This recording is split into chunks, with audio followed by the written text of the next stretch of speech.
Finally, a video that has nothing to do with Apple. So let's talk about Microsoft. Microsoft just announced that they will allow you to delete all of your passwords from their system and instead be able to use a variety of different secure unlock methods. Now, this is extremely interesting, but also brings up a ton of questions. What are all of these secure unlock methods? How secure are they really? And why did they do this in the first place? Answers to all these questions and more here at Techonomics. Hey guys, it's Carlos, always trying to provide you with an insight on technology and how it's affecting you and the world at large. What's interesting about this is that people being bad with passwords is nothing new. So the real question is what the benefits are for making this move, and if there are really going to be any negative consequences. Let's get some context to find out more. So what the hell am I talking about? Well, Microsoft just announced their plans to allow users to get rid of all of their passwords from their system. And instead, you can use other secure unlock methods to log in. And to be clear, this wouldn't only apply to log into your computer. It could also be used for your email or any other Microsoft-related account, like your Xbox, for example.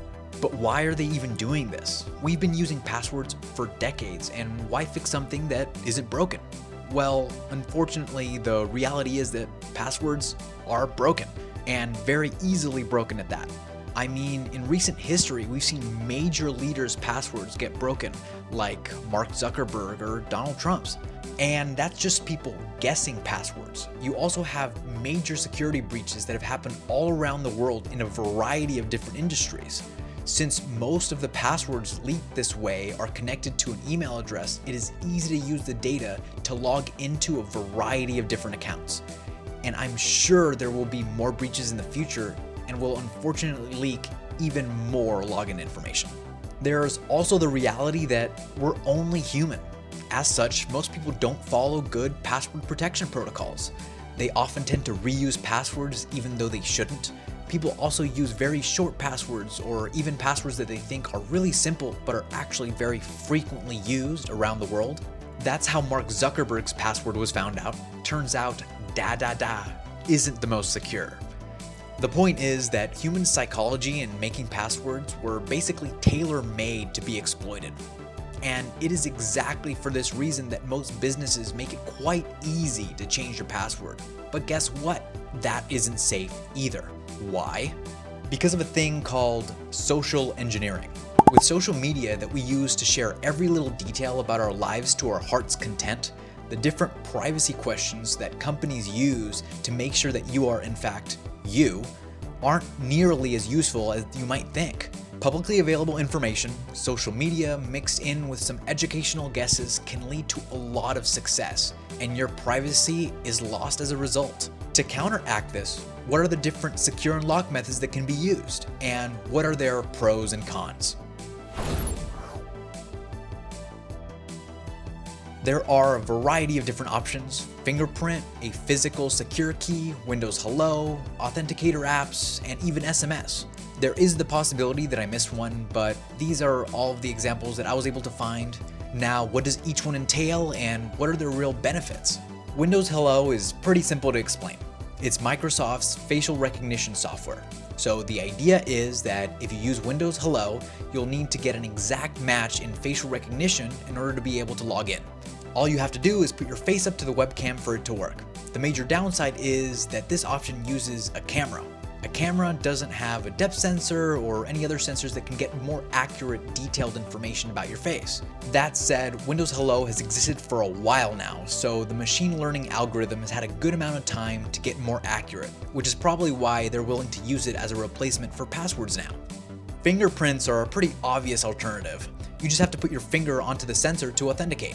What's particularly cool about it though is that you'll be able to get a notification on your phone to use the fingerprint sensor there. That said, I don't really know if you'll need to get an app for it or if there will be better support with certain platforms. A physical security key is an interesting, more tangible option. It is an actual USB drive that essentially acts like a method of two-factor authentication. What I'm not so sure about is if you could just insert the drive and it'll automatically log in, or if you're actually going to have to type something on the keyboard. I can imagine it working because the program could just be running in the background waiting for the drive to be inserted. The biggest benefit to the physical key option is that you have to keep a physical hold over it. That said, it's also the biggest risk because you could also have it easily stolen, just like you could get your car keys stolen.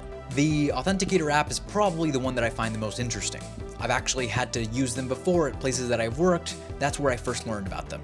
Essentially, it's an app that you have to connect to your account, and each account that you have has a randomly generated password that regenerates every 30 seconds or so. So, in order to log into your account, you have to input the password before the new password is generated. The only real negative is the same one that SMS has, for example, which is that you have to log into your phone every time, but that isn't really a big deal because most of us just have our phones with us. Also, these applications were specifically made with security in mind, so I would definitely have a little more faith in them. Also, because businesses trust them as well. As for my thoughts, I think it's a cool idea. I don't really have an issue with it. I just wish more people knew the pros and cons about using these different login options. Hence why I'm making this video in the first place. What I care about is that people are informed before they make decisions that affect their security. That said, passwords can work as well if you make them strong and follow best practices. And making a good password isn't even that hard. Just think of 3, 4, or 5 words that you can remember to be related that others wouldn't necessarily think of, and make that string of words your password. For example, television, Disney+, Marvel, Black Widow. Now, if you look at it as a password, television, Disney+, Marvel, Black Widow, it's a pretty damn long password that would be extremely difficult to guess or break. Hey guys, thanks for watching another video. Please hit that like button, it's very much appreciated. Also comment down below if you learned anything new, and if you'd be willing to get rid of your passwords. As always, it's Carlos from Techonomics, over and out.